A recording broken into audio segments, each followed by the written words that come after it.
সুপ্রিয় শিক্ষার্থী বন্ধুরা আসসালামু আলাইকুম। এই ভিডিওতে আমি ইংলিশ ফর টুডে ক্লাস 5 এর ইউনিট 9 লেসন 1 2 3 4 নিয়ে আলোচনা করব। চলো তাহলে শুরু করা যাক। তোমরা স্ক্রিনে দেখতে পাচ্ছ ইউনিট 9 যার নাম হচ্ছে অকুপেশনস। অকুপেশনস মানে হচ্ছে পেশা। এটা হচ্ছে লেসন 1 2, বলা হচ্ছে লিসেন অ্যান্ড রিড, শোনো এবং পড়ো। দেখো আমি পড়ছি, আমি বাংলা অর্থ সহ পড়ব, তোমরা একটু আমার উচ্চারণ এবং বাংলা অর্থ খেয়াল করবে। A long time ago, অনেক দিন আগে বা অনেক সময় আগে, when Raju was in class 5, যখন রাজু পঞ্চম শ্রেণীতে ছিল, there was a fire in his school, তার বিদ্যালয়ে আগুন লেগেছিল। Everyone was very afraid. Afraid অর্থ হচ্ছে ভীত হওয়া। প্রত্যেকে খুব ভয় পেয়ে গিয়েছিল। But no one panicked. কিন্তু কেউ আতঙ্কগ্রস্ত হয়নি। প্যানিকড মানে হচ্ছে আতঙ্কিত হওয়া, আতঙ্কগ্রস্ত হওয়া। বাট নো ওয়ান প্যানিকড, কিন্তু কেউ আতঙ্কগ্রস্ত হয়নি, অর্থাৎ প্রত্যেকে ভয় পেয়েছিল কিন্তু আতঙ্কগ্রস্ত হয়নি, আতঙ্কিত হয়নি। তারপরে দেখো, দ্য টিচার্স, শিক্ষকেরা, হেল্প দ্য স্টুডেন্টস, ছাত্রদেরকে সাহায্য করেছিল, টু লিভ দ্য বিল্ডিং, ভবনটি ত্যাগ করতে, কোয়াইটলি, কোয়াইটলি মানে হচ্ছে শান্তভাবে, অ্যান্ড সেফলি এবং নিরাপদে, নিরাপদে এবং শান্তভাবে ভবনটি ত্যাগ করতে টিচাররা অর্থাৎ শিক্ষকরা সাহায্য করেছিল। তারপর দেখো, সোন, শীঘ্রই, the fire fighters came and put out the fire. Put out মানে হচ্ছে নেভানো। শীঘ্রই দ্য ফায়ার ফাইটার্স কেম, শীঘ্রই ফায়ার ফাইটার্স মানে হচ্ছে অগ্নি নির্বাপক কর্মী বা দমকল কর্মীও বলতে পারে, দমকল কর্মী অথবা অগ্নি নির্বাপক কর্মী, অর্থাৎ যারা আগুন নেভানোর কাজ করে থাকে। হ্যাঁ, কেম, এখানে কেম অতীতকালের কথা কেন বলেছে? কারণ এগুলো অনেক দিন আগের কথা, অর্থাৎ এখানে শুরুতেই বলেছে এ লং টাইম এগো, অনেক সময় আগের কথা বা অনেক দিন আগের কথা, এই জন্য এখানে এগুলো সব কথা কিন্তু পাস্ট টেন্সে বলা হয়েছে। তাহলে দেখো, শীঘ্রই দ্য ফায়ার ফাইটার্স কেম, দমকল কর্মীরা এসেছিল, and put out the fire এবং আগুন নিভিয়েছিল। Raju watched the fire fighters, watch অর্থ হচ্ছে দেখা, চোখ দিয়ে দেখা, ঠিক আছে। Raju watched the fire fighters, Raju দমকল কর্মীদের দেখেছিল, ফ্রম দ্য স্কুল ইয়ার্ড, বিদ্যালয় আঙ্গিনা থেকে। ইয়ার্ড অর্থ হচ্ছে আঙ্গিনা বা প্রাঙ্গণ বা মাঠ, ঠিক আছে। বিদ্যালয়ের মাঠ থেকে রাজু বিদ্যালয়ে যে আগুন লেগেছিল, দমকল কর্মীরা যেগুলো নেভাচ্ছিল, এগুলা সে তার বিদ্যালয় প্রাঙ্গণ থেকে বা বিদ্যালয়ের মাঠ থেকে সে দেখছিল। যেটা আমরা যে ছবিতেই দেখতে পাচ্ছি, যেখানে আগুন লেগেছে, দমকল কর্মীরা আগুন নেভানোর কাজ করছে। এই যে এখান থেকে কোনো একজনকে আমরা রাজু ধরে নেব। হ্যাঁ, তাহলে এই যে রাজু এগুলা দেখছে। আশা করি তোমরা বুঝতে পেরেছ। তাহলে Raju watched the fire fighters from the school yard, Raju বিদ্যালয়ের মাঠ থেকে দমকল কর্মীদের আগুন নেভানো দেখছিল। হি থট, থট এটা হচ্ছে থিঙ্ক, থিঙ্ক অর্থ চিন্তা করা, এটার পাস্ট ফর্ম হচ্ছে থট। হি থট, সে চিন্তা করছিল, অ্যাবাউট দ্য ফায়ার, আগুন সম্পর্কে, অ্যান্ড দ্য ফায়ার ফাইটার্স এবং দমকল কর্মী সম্পর্কে, ফর এ লং টাইম, অনেকক্ষণ ধরে, অর্থাৎ সে অনেকক্ষণ যাবৎ বা অনেকক্ষণ ধরে আগুন এবং দমকল কর্মী সম্পর্কে চিন্তা করছিল। আফটার কলেজ, অর্থাৎ কলেজ শেষ করার পর, Raju joint volunteer fire department, Raju অগ্নি নির্বাপক বিভাগে জয়েন করেছে বা যোগদান করেছে। কলেজ শেষ করার পর রাজু অগ্নি নির্বাপক বিভাগে জয়েন করেছে। ফায়ার ডিপার্টমেন্ট বলতে এই যে অগ্নি নির্বাপক বিভাগ, অর্থাৎ এই যে ফায়ার ফাইটার্সরা যেখানে কাজ করে ওইরকম একটা ডিপার্টমেন্টে রাজু জয়েন করেছে। তারপর দেখো, অ্যাজ এ ভলান্টিয়ার, আচ্ছা হ্যাঁ, আরেকটা বিষয় বলা হয়নি, ভলান্টিয়ার। ভলান্টিয়ার অর্থ হচ্ছে স্বেচ্ছাসেবক।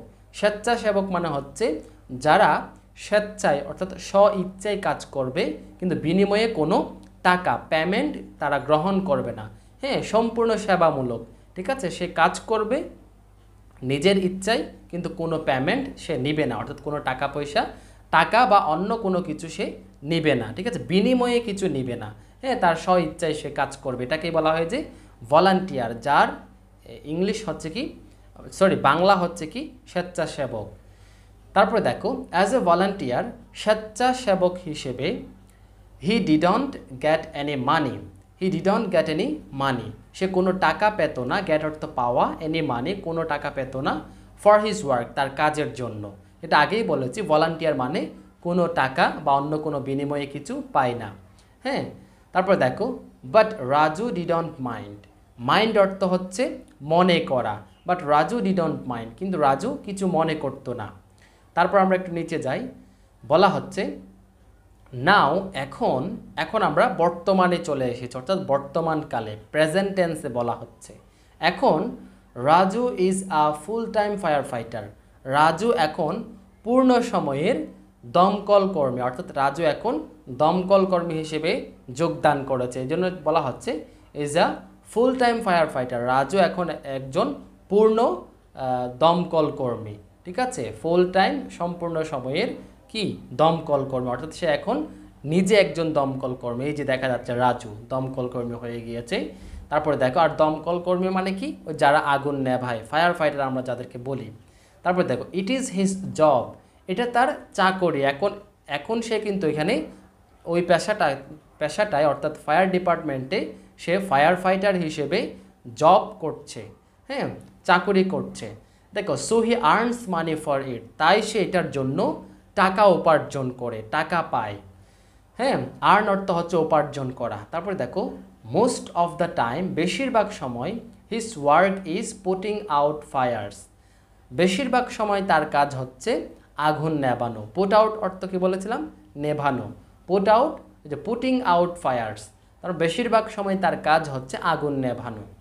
বাট কিন্তু he also teaches new fire fighters about safety, হ্যাঁ কিন্তু সে নতুন যারা দমকল কর্মী, অর্থাৎ ওই ফায়ার ডিপার্টমেন্টে যারা ফায়ার ফাইটার হিসেবে জয়েন করছে নতুন, তাদেরকে সে ট্রেনিং দেয় বা শিখায়। হ্যাঁ, এই যে দেখো এখানে বলেছে টিচেস, শিক্ষা দেয়, শিখায়।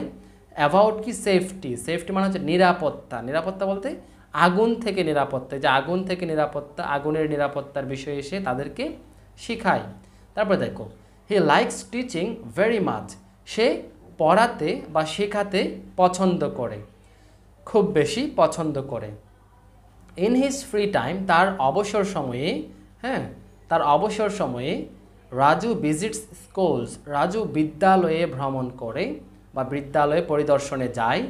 হি টকস টু স্টুডেন্টস, সে শিক্ষার্থীদের সাথে, স্টুডেন্টদের অর্থ শিক্ষার্থী, শিক্ষার্থীদের সাথে কথা বলে।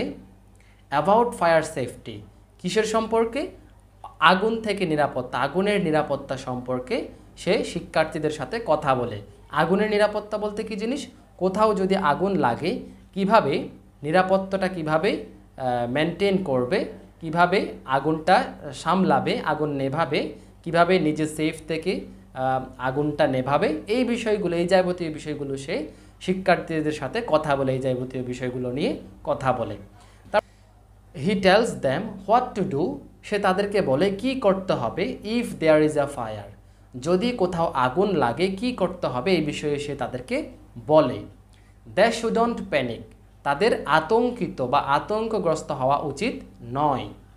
শুডন্ট মানে হচ্ছে শুড নট, হ্যাঁ শুড নট, এখানে সংক্ষেপে নটটা সংক্ষেপে অ্যাপোস্ট্রফি দিয়ে লিখেছে, যেরকম আমরা যে উপরেও পেয়েছি ডিডন্ট, এই যে ডিডন্ট বা ডিন্ট বলে সংক্ষেপে অনেকেই, হ্যাঁ ডিডন্ট এটা হচ্ছে ডিড নট এর সংক্ষিপ্ত রূপ, তেমনিভাবে এখানে শুডন্ট, শুডন্ট মানে হচ্ছে should not. They should not panic, তাদের আতঙ্কিত হওয়া উচিত নয়। They should listen to their teachers, তাদের শিক্ষকের কথা শোনা উচিত, হ্যাঁ তাদের উচিত শিক্ষকের কথা শোনা। And leave the building quietly, এবং নিরাপদে, কোয়াইটলি মানে হচ্ছে শান্তভাবে, এবং শান্তভাবে বা নীরবে বিদ্যালয় ভবনটি ত্যাগ করা। হ্যাঁ, এটা ছিল লেসন 1-2। এবার আমরা 3-4-এ যাই।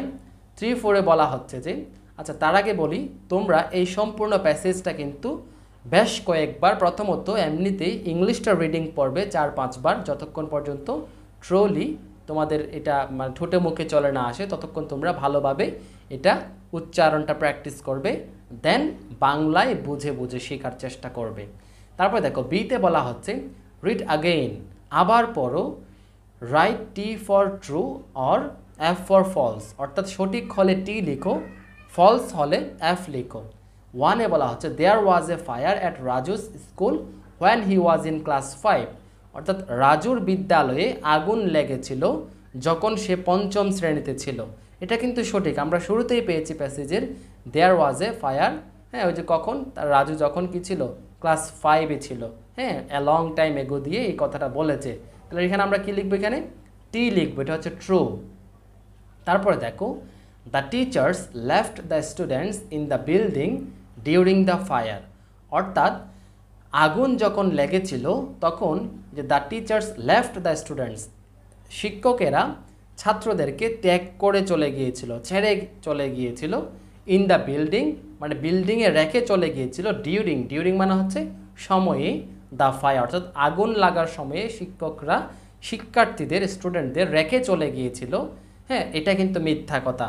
হ্যাঁ, তাই এটা আমরা কি বলবো, এটা কিন্তু ফলস, তাই আমরা এটা বলবো কি ফলস, এফ লিখবো এখানে।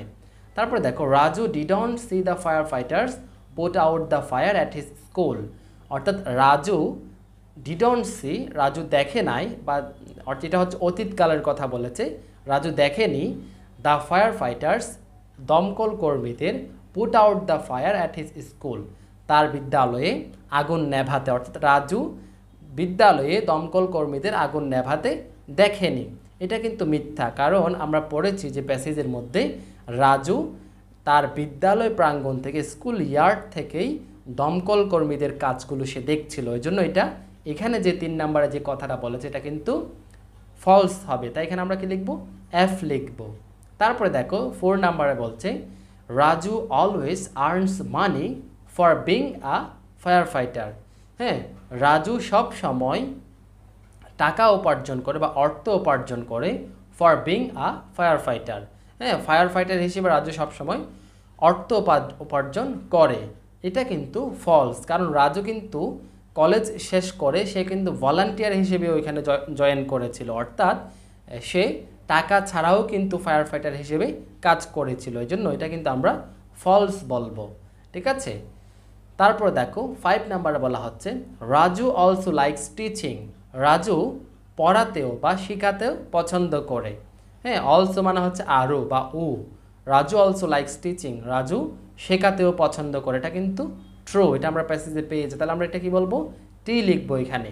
তারপর দেখো talking to students is part of Raju's job, রাজুর চাকরির একটা অংশ হচ্ছে শিক্ষার্থীদের সাথে কথা বলা, এটা ট্রু, এটা আমরা প্যাসেজে পেয়েছি। তাহলে আমরা এটা কি বলবো, টি লিখবো এখানে। তারপর আমরা নিচে দেখি, দেখো কারেক্ট দ্য ফলস সেন্টেন্সেস, এখানে আমরা যে ফলস সেন্টেন্সগুলো পেয়েছি এগুলো আমাদেরকে সংশোধন করতে বলছে। তারপরে দেখো right them in your exercise বুক, এই যে কারেক্ট করবো আমরা এগুলো আমাদের এক্সারসাইজ বুকে, যে তোমাদের এক্সারসাইজ বুক অর্থাৎ অনুশীলন খাতার মধ্যে তুলতে বলছে, লিখতে বলছে। তারপর গ্রুপ ওয়ার্ক, ডিতে বলা হচ্ছে গ্রুপ ওয়ার্ক, দলীয় কাজ। Why do you think Raju became a fire fighter, কেন তুমি মনে করো যে রাজু একজন দমকল কর্মী হয়েছে, অর্থাৎ অগ্নি নির্বাপক কর্মী হিসেবে রাজু কেন জয়েন করেছে, এই বিষয়টা তুমি খাতায় লিখো, ঠিক, বা তুমি কি মনে করো, এটা তোমাদেরকে দলগতভাবে চিন্তা করে বলতে বলছে, লিখতে বলছে। লিখতে অবশ্য বলেনি, এটা আলোচনা করতে, ডিসকাস করতে বলেছে। হ্যাঁ, তারপরে দেখো ল্যাঙ্গুয়েজ ফোকাস, ভাষা আলোকপাত। অকুপেশন নাউন্স ফ্রম ভার্বস, ঠিক আছে, যে অকুপেশনস মানে হচ্ছে পেশা, নাউন্স ফ্রম ভার্বস অর্থাৎ ভার্ব থেকে নাউন, এই বিষয়টা এখানে বোঝানো হয়েছে। দেখো সামটাইমস অনেক সময়, উই ক্যান অ্যাড আমরা যোগ করতে পারি, অ্যাড অর্থ যোগ করা, ইআর, ইআর অথবা অর উ আর, ঠিক আছে, অনেক সময় আমরা ইআর অথবা উ আর যোগ করতে পারি টু এ ভার্ব, কোন একটা ভার্বের মধ্যে, টু মেক আ নাউন অর্থাৎ কোন একটা ভার্বের শেষে, অর্থাৎ কোন একটা ভার্বের সাথে ইআর অথবা উ আর যোগ করে আমরা ওইটাকে, ওই ভার্বটাকে নাউন বানাতে পারি, যেটা এক্সাম্পল নিচে তোমরা দেখতে পাবে। যেমন এখানে একটা সেন্টেন্স বলেছে, দেখো this noun is the occupation related to the verb. হ্যাঁ, দিস নাউন, এই নাউনটি, ইজ দ্য অকুপেশন অর্থাৎ পেশা, রিলেটেড টু দ্য ভার্ব যেটা ভার্বের সাথে সম্পর্কযুক্ত, রিলেটেড মানে সম্পর্কযুক্ত, টু দ্য ভার্ব ভার্বের সাথে, ভার্ব মানে হচ্ছে ক্রিয়া, ক্রিয়ার সাথে সম্পর্কযুক্ত। তারপর দেখো শি সিংস, সে গান করে। তারপর দেখো শি ইজ আ সিঙ্গার। এই যে সিংস এটা কিন্তু সিং অর্থ গান করা, এটা কিন্তু ভার্ব। এই ভার্বটাকে কিন্তু সিঙ্গার করে ফেলা হয়েছে, এই যে আর যোগ করে নাউন করে ফেলা হয়েছে। তাহলে সিঙ্গার হচ্ছে নাউন, সিং হচ্ছে ভার্ব। তার মানে আমরা কি বুঝলাম? আমরা বুঝলাম যে ভার্বের সাথে আর অথবা আর যোগ করে নাউন করে ফেলা যায়। হ্যাঁ, এই বিষয়টা এখানে একটা উদাহরণ দিল, সিংস অর্থাৎ সিং, সিঙ্গার।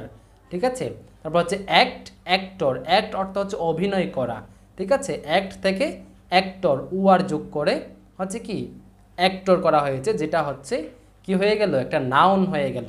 ঠিক আছে, অ্যাক্টটা হচ্ছে অ্যাক্ট, SET, অ্যাক্ট হচ্ছে একটা ভার্ব, এবং অ্যাক্টর আর যোগ করে অ্যাক্টর করা হলো, এটা হচ্ছে কি? এটা একটা নাউন। আশা করি তোমরা বুঝতে পেরেছো। তাহলে এই ছিল ইউনিট 9 লেসন 1 থেকে 1, 2, 3, 4 এগুলোর আলোচনা। আশা করি বুঝতে পেরেছো। না বুঝলে নিচে কমেন্টস করে জানাবে। তাহলে ভালো থেকো, সুস্থ থেকো, দেখা হবে পরবর্তী ভিডিওতে। আল্লাহ হাফিজ।